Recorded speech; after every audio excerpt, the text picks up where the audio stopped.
if you're going to do anything new or innovative, you have to be willing to be misunderstood. If you can't afford to be misunderstood, then for goodness sake, don't do anything new or innovative. You cannot invent and pioneer if you cannot accept failure. To invent, you need to experiment. And if you know in advance that it's going to work, it is not an experiment. And so that's a very important thing. They are inseparable twins, failure and invention. And so you have to be willing to do that. And it's embarrassing to fail.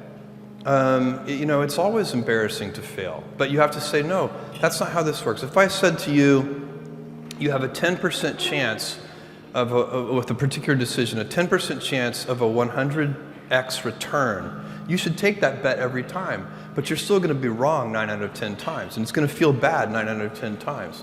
And with technology, the outcomes, the results can be very long-tailed. The payoff can be very asymmetric, which is why you should do so much experimentation. Everybody knows that if you swing for the fences, you hit more home runs, but you also strike out more.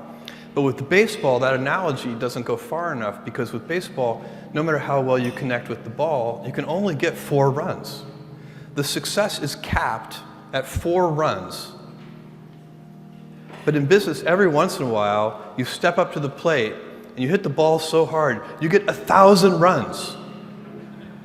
And so when you have that kind of asymmetric payoff, and one at bat can get you 1,000 runs, it encourages you to experiment more. It's the right business decision to experiment more. It's also better for your customers. Customers like the successful experiments. By the way, this is a giant misconception in a lot of young entrepreneurs, inexperienced entrepreneurs that they meet.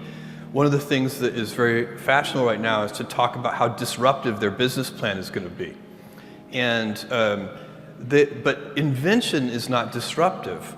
Only customer adoption is disruptive. At Amazon, we've invented a lot of things that customers did not care about at all. And believe me, they were not disruptive to anyone. So it's only when customers like the new way that anything becomes disruptive. And so really it's just saying that you want to, if somebody comes to you with a business plan that they claim is disruptive, you should ask them to explain it to you in simpler language. And the simpler language is, why are customers going to adopt this? Why are they going to like it? Why is it better than the traditional way? You need to identify your big ideas, and there should only be 2 or 3 of them. And then if a senior leader, the main job of a senior leader is to identify 2 or 3 important ideas, and then to enforce great execution against those big ideas. And the good news is that the big ideas are usually incredibly easy to identify. You shouldn't need to think about them very much. You already know what they are. Let me give you an example. For Amazon, the consumer business, the 3 big ideas are low prices, fast delivery, and vast selection. The way you know that they're the big ideas is because they're so obvious. The big ideas should be obvious. And by the way, it's very hard to maintain a firm grasp of the obvious at all times. So little things can distract you from the obvious. But you have to back up and say, these are the 3 big ideas. How do we always deliver things a little faster? How do we always reduce our cost structure so that we can have prices that are a little lower?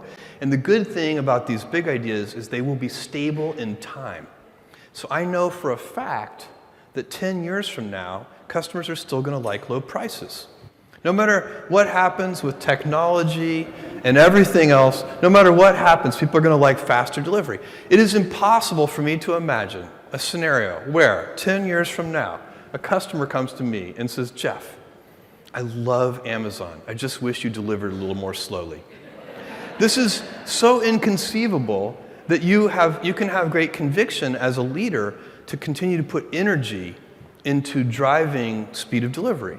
And whatever in AWS, I know that customers, they like low prices, they like availability, they don't want the services to be down, they like data security. It's not very hard to figure out what the big ideas are, and then you can keep putting energy into those things, and you spin up those flywheels, and they'll still be paying you dividends 10 years from now. And what I'm saying, I'm putting it in kind of a business context, but for those of you who are in government, these principles would apply identically to a government organization. You should figure out what the big ideas are and just spin up flywheels. Get those things rolling.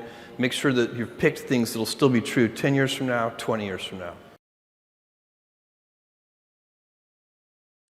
A fantastic and important question. To be innovative, you have to experiment. If you want to have more invention, you need to do more experiments per week, per month, per year, per decade. It's that simple. You cannot invent without experimenting. And here's the other thing about experiments, lots of them fail. If you know it's going to work in advance, it is not an experiment. And what happens in big organizations, Amazon's a big organization now too, the Air Force is a big organization, is that we start to confuse experimentation with operational excellence. So operational excellence is one of our 4 key principles at Amazon. We're building a fulfillment center. We've built over 150 large fulfillment centers around the world now.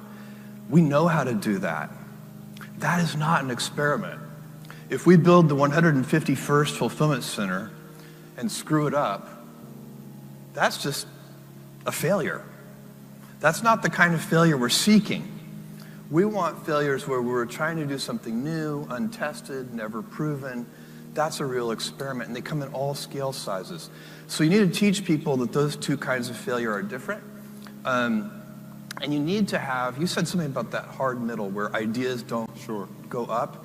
I think this is such an important thing. At Amazon, one of the things we try to do is have multiple paths to yes. And so here's a little thought experiment for you. If you are a junior executive at Amazon, and if Amazon did this in the typical kind of corporate hierarchy way, you had an idea. You need to get your boss to greenlight that idea. And then your boss's boss needs to greenlight that idea. And then your boss's boss's boss needs to greenlight that idea. There are probably 5 levels or more before that idea gets the go-ahead. Assume instead that you're an entrepreneur with a startup company idea and you need venture capital. You go to Sand Hill Road and you go to the first venture capitalist and they tell you no. And you go to the second one and they tell you no. Maybe your 20th one tells you yes. You got 19 no's and 1 yes, and you're still good to go.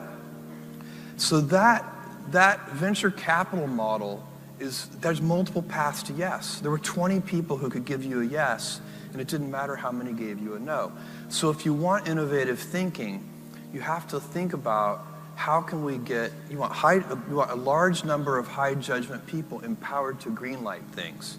You want multiple paths to yes. You want a system where, as a junior Air Force officer with a good idea,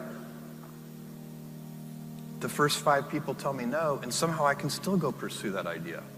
So you got to figure out, that's an organizational challenge that big organizations have to figure out a way to do. And by the way, I get, this happens all the time. I'll say, I don't think that's a good idea, but somebody else will greenlight it. And I'm fine with that, because usually the cost of the experiments is pretty small. Things only get expensive when they work, right? Once something works, you're like, whoa, we need to double down on that. Now, then the spending can get heavy, and then those become big consequential decisions, and that's where the hierarchy and using the judgment of the most senior people to me, this really helps. Sure. You also have to select people who like to invent. So that's the other, when you're in your hiring and your promotions process, you need to say, is this person like to be innovative? Do they have a bit of a pioneering spirit? Maybe they're also a little bit annoying because they might be, a little bit radical or a bit of a rebel. They're not always the easiest people to get along with. The great thing about humans in general is we're always improving things. And so entrepreneurs and inventors, if they follow their curiosity and they follow their passions, and they figure something out, and then they figure out how to make it better, and they're never satisfied. And you need to harness that. In my view, you need to harness that energy primarily on your customers instead of on your competitors. And so I sometimes see companies, and even young, small startup companies, entrepreneurs go awry, is they start to pay more attention to their competition than they do to their customers. And I think that in big, mature industries, that might be a winning approach in some cases, kind of close following. Let other people be the pioneers, and and go down the blind alleys. There's many things that a new inventive company tries won't work. And so those mistakes and errors and failures do cost real money. And so maybe in a mature industry where growth rates are slow and change is very slow. But as you see in the world more and more, there aren't very many mature industries. Change is happening everywhere. We see it in the automobile industry with self-driving cars, but you could go right down the line of every industry and you would see it.